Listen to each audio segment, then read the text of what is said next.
Hi, everybody.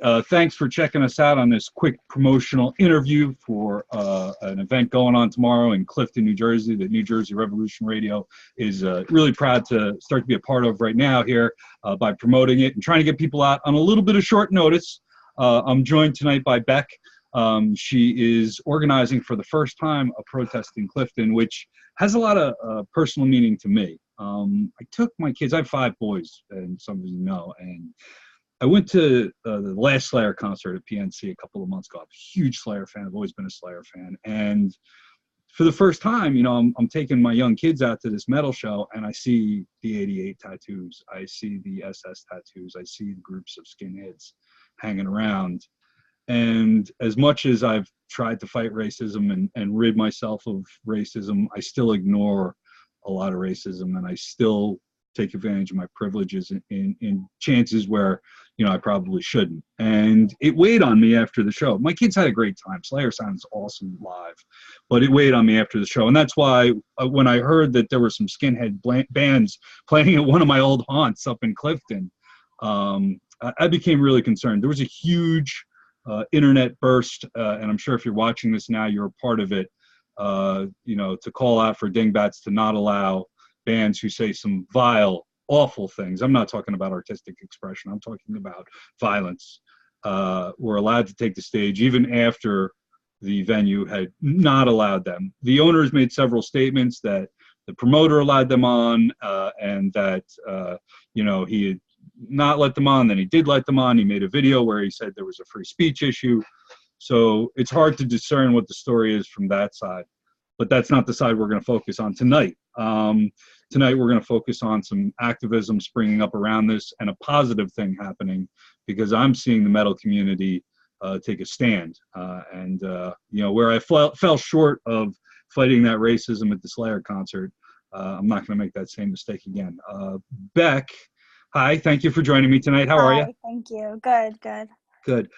So what's going on in Clifton tomorrow?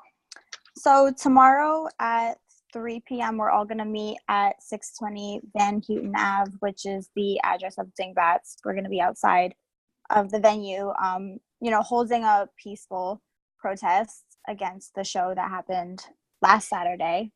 Yeah. Yeah, it's just going to be, I'm not entirely sure how many people are even going to show up. There's been a whole bunch of chat about it, but, you know, we could use as many people on our side as we can get. We're just kind of going to show up. You know, I would like to ideally just sort of, you know, spread more love than hate, and focus more on the love and support that we have for the Jewish community, because that's what the, you know, the music festival was against last weekend. Right. And just to sort of combat that in a, you know, a peaceful way, you know. Yeah. But Yeah, you know, the Facebook event right now, last I checked, had a little over 150 attendees. yeah. Now, I've organized events for months and only had 150 attendees on a Facebook event. So obviously there's something galvanizing about this issue. Yeah. I spoke a little bit about the racism in the community, you know, in my intro. Is this the first time you're really taking notice of it, or is it something that's bothered you for a while?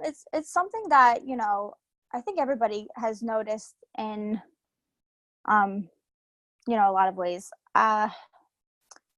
It's always bothered me. I've always felt the need to speak up about it, whether or not it's about, you know, my ethnic background or just somebody else that I know.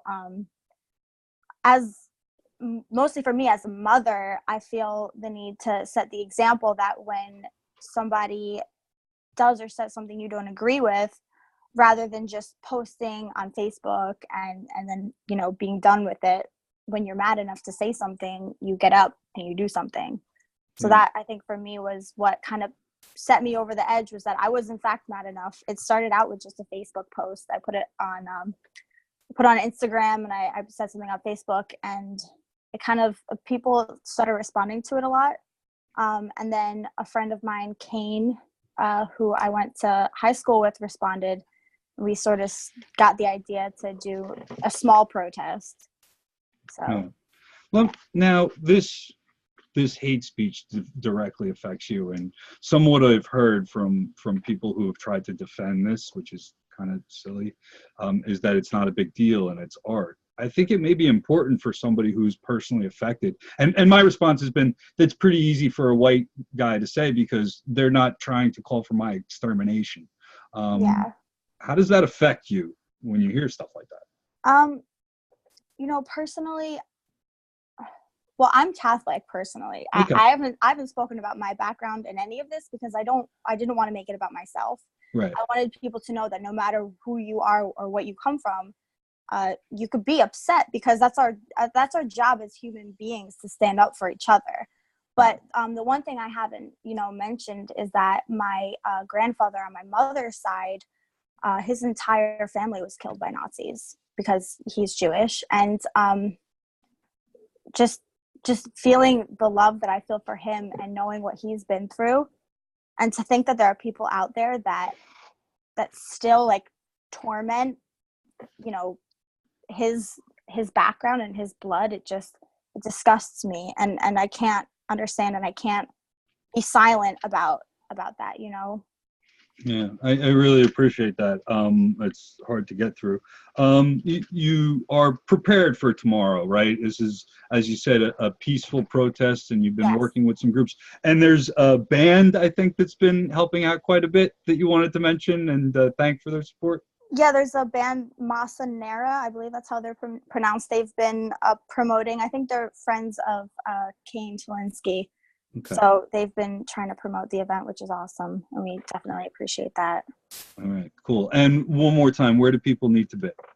620 Van Houten Ave in Clifton, New Jersey. All right, and that's going to be at 3 o'clock tomorrow. Yes. Is there a rain plan? No, we're gonna go rain or shine. Yeah. All right. So bring your umbrellas and your ponchos and some anti-racist signs. Put the little plastic over them, and exactly. That's it. That's an organizer trick. Go out and get the large clear plastic sheets or bags and put them over your signs so they can last in the rain. There you go. That way you can have a cardboard sign that won't melt in the rain. All right. Thanks a lot, Beck, for joining me, and I'll see everybody tomorrow from the protest. I'll probably be doing a little bit of a live stream to show what's going on there. So we'll see you tomorrow in Clifton, New Jersey. Good night.